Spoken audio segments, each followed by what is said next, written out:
Olá, boa tarde, sou o Dr. Antônio Martins Farias, estou aqui mais uma vez, primeiro para agradecer a Deus e a você, meu amigo, minha amiga, que tem dado seu like, seu dislike, tem feito seus comentários. Peço que continue fazendo mesmo, né? Passe para um amigo, para que meu canal possa crescer.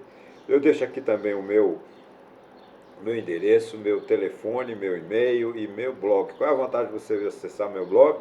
De segunda a sexta você tem um assunto novo publicado todo dia para nos mantermos atualizados. Olha, muito obrigado aos 267 amigos que se inscreveram no meu canal. Né? É muito importante para mim. Vá se inscrevendo. Se não tem um canal ainda, crie um canal no YouTube, se inscreva no meu para a gente crescer. Para a gente crescer junto.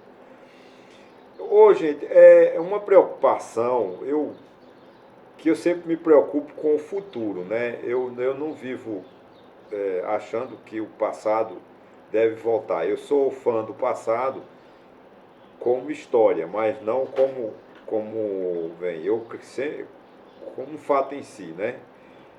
Eu preciso do passado, sim, como fato histórico, mas não voltar. Porque a gente volta e não. Se eu voltasse aos meus 20 anos, por exemplo, eu queria voltar aos meus 20 anos com a experiência e com todos os problemas e todas as confusões, todas as alegrias e todas as tristezas que eu passei até hoje com 65.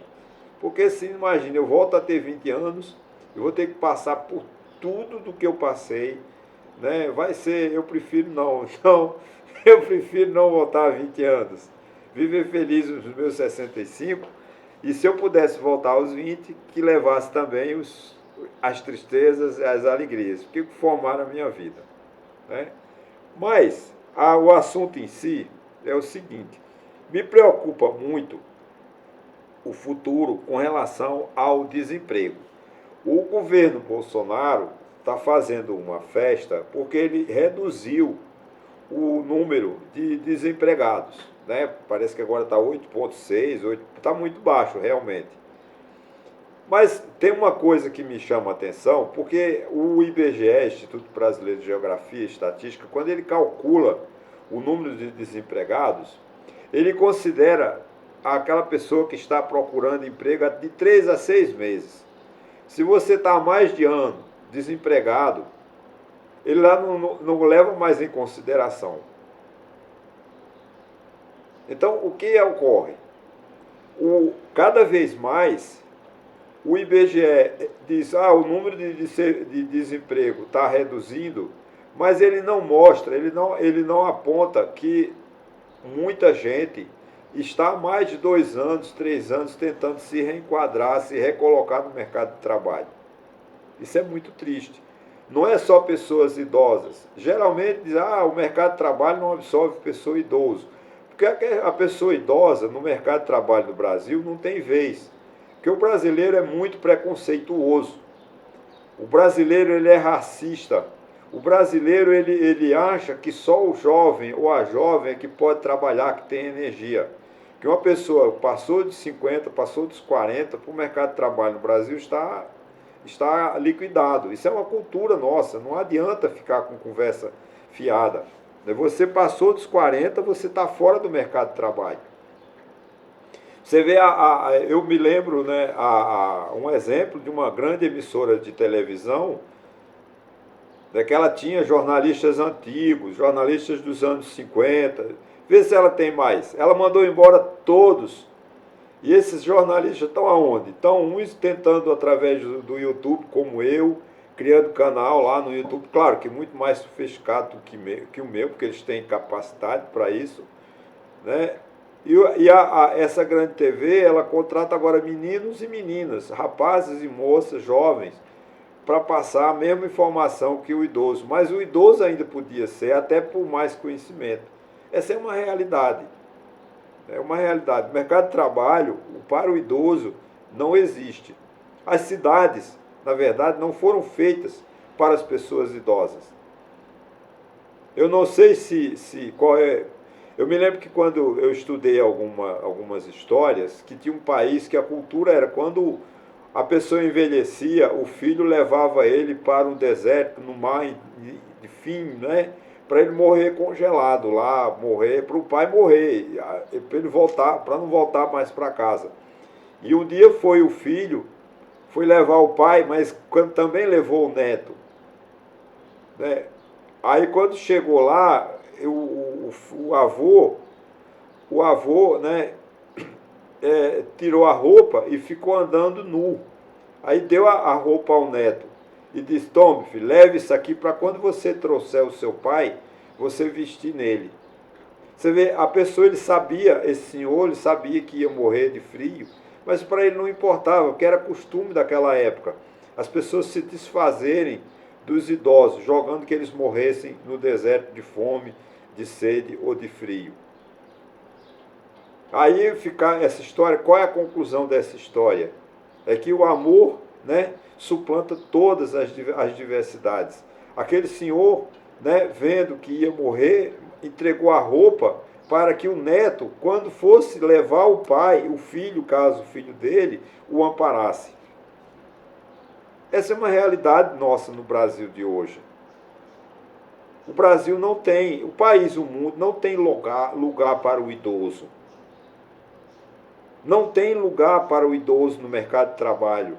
As cidades não foram feitas para os idosos. As calçadas não foram feitas para os idosos. As ruas não foram feitas para os idosos. Eu vejo aqui em Santa Cruz os sinais de trânsito não foram feitos para os idosos, porque não tem sinalização para as pessoas. Só tem semáforo, que é em São Paulo, ou sinal, né, no Rio, para os carros. Para os transeuntes, não. Isso tudo é uma política de Estado que tem que ser implementada. Espero que um dia, né, eles trabalhem isso. Mas qual é a minha preocupação?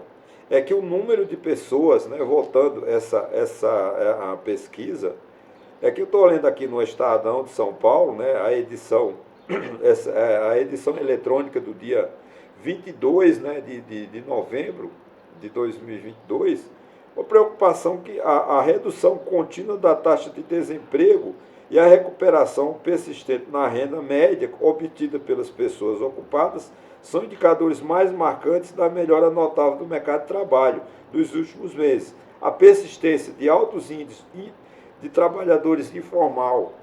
O problema no Brasil são os trabalhadores informais. Você pega uma cidade como Santa Cruz de Caparibe, que é uma cidade que eu moro, ela tem 90, eu diria que 60, 70% das pessoas não tem carteira assinada.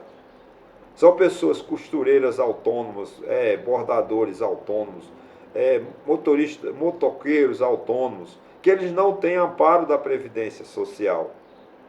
Quando essas pessoas chegarem aos seus 30, aos seus 60, 65 anos, que não vão poder se aposentar, o que vai ser dessas pessoas? Viver via esmola, de LOA, que é uma esmola que o governo dá de um salário mínimo, ou esses R$ 600, essa compra de voto de Jair Bolsonaro. R$ 600 não dá para ninguém viver não, gente. Isso é uma esmola. O que o povo precisa é de emprego para que o povo construa as suas vidas. Agora, o problema é que não se cria emprego no Brasil. As grandes empresas, as grandes indústrias que têm acesso aos grandes financiamentos baratos do BNDES, do Banco do Brasil, Caixa Econômica Federal, não geram mais emprego. O que gera emprego são as pequenas e médias empresas. Quem gera emprego hoje são os entregadores de pizza, os entregadores, e essas pessoas estão fora do mercado, por culpa do Estado, que é incompetente. A reforma da Previdência Social, que é a emenda constitucional 103 de 2019, foi a pior reforma da Previdência com relação ao povo. Ela deixou de fora as pessoas. Ela retirou, porque ela quis essa reforma, só foi uma reforma para melhorar o caixa da Previdência Social, mas deixou de fora, deixou de amparar esse povo totalmente desamparado. O problema social daqui a 20, 30 anos no Brasil será muito sério. E a gente precisa discutir isso. Porque daqui a 20, 30 anos, gente, é amanhã. Ah, mas eu não estou mais vivo. Eu acredito que não. Mas eu não estou preocupado comigo, estou preocupado com os meus semelhantes. Essas pessoas que perderam, que estão há mais de 2 anos procurando emprego, mais de 2 anos sem contribuir para a Previdência Social, essas pessoas estão entregues às moscas, desculpe o termo, por falta de uma política social adequada do Ministério do Trabalho, do Ministério da Previdência Social, do presidente da República, que tem que ter políticas públicas para esse tipo de gente. Não pode jogar ao léu 2.600.000 pessoas, como aqui o índice fala, no índice aqui de 2.600.000, de 2,6 milhões de trabalhadores que buscavam trabalho havia pelo menos 2 anos, de acordo com a Pesquisa Nacional por Amostra de Domicílios do IBGE. Gente, ele está falando isso aqui em 2000, acho que isso aqui é de 2012, porque ele vem fazendo uma comparação de 2014 até hoje. Mesmo assim é muito alto. E qual é a política pública do próximo presidente da República para essa situação? Zero. Porque o próximo governo, que foi eleito no dia 30 de outubro, está preocupado apenas, gente, em uma transição, PEC da transição, para garantir apenas R$ 600. Mas e os projetos de longo prazo? A gente vê, por exemplo, que foi feito o saneamento, né, uma lei para entregar o saneamento básico às empresas privadas, porque falta de esgoto, falta de tratamento de água adequado no Brasil é muito grande. Isso gera o quê? Doença. Parece que um deputado, tal de Boulos, já quer retroagir. Ele não quer essa lei, porque ele quer ficar, o governo, acho que quase 100% de todas o sistema de esgoto do Brasil é monopólio das companhias incompetentes, da Compesa da Vida de Pernambuco, da SEDAI de Rio de Janeiro e assim sucessivamente, que nunca resolveram os problemas do abastecimento d'água e do saneamento básico, por falta de políticas públicas adequadas. Nós precisamos de ter uma política de longo prazo. Não adianta a gente ficar aqui discutindo coisas pequenas para o amanhã. O governo Lula não é de 4 anos. O governo Lula tem que trabalhar para 20, 30, 40 anos para frente. Assim como foi o governo Bolsonaro. O que aconteceu no governo Bolsonaro? O Bolsonaro votou 30 anos.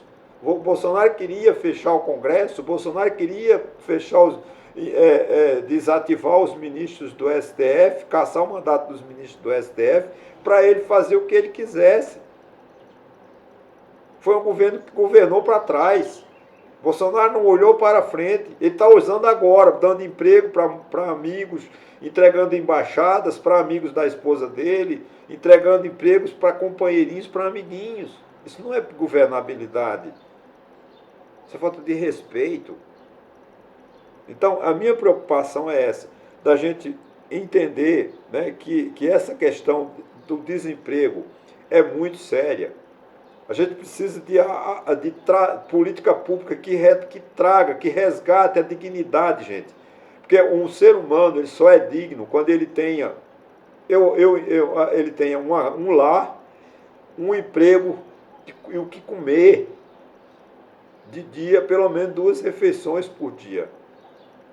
Se essa pessoa não tem emprego, se essa pessoa não tem um lar, se essa pessoa não tem o que comer, ela não tem dignidade, ela é um lixo.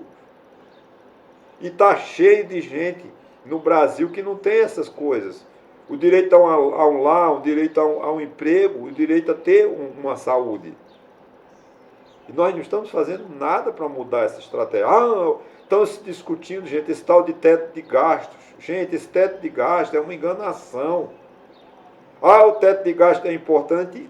Sabe quem paga o teto de gasto? Você, que não vai ter saúde, que não vai ter educação, que não vai ter transporte público. O teto de gasto é muito bom, mas porque tem que ter um limite do endividamento da dívida pública do país. Claro que precisa. Eu acho que o governo tem que ter um superávit fiscal. O governo tem que controlar a sua dívida pública, que é muito alta. Acho que já corresponde a 82% do PIB.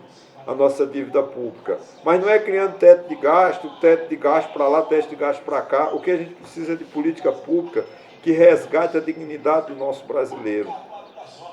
Ok? Muito obrigado e até a próxima.